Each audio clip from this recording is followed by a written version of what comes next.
Hey guys, today I'm going to tell you how to change photo background in iPhone.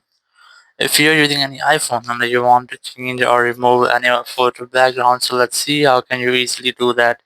You can use different apps for this, but I'm going to use a website. So open up your browser and here you have to simply search for photo background change. So you have to simply search for this, and once you have searched, you'll get different search results.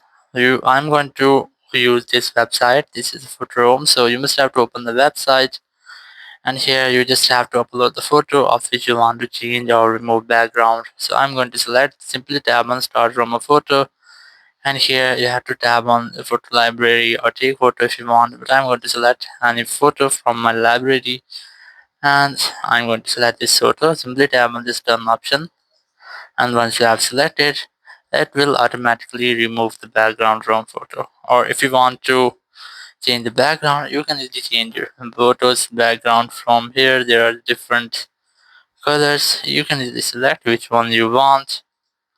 So if you want to change the background, you can easily do that. So in this way, you can easily change photo background in any iPhone. Thank you very much for watching the video. Until next video, bye bye.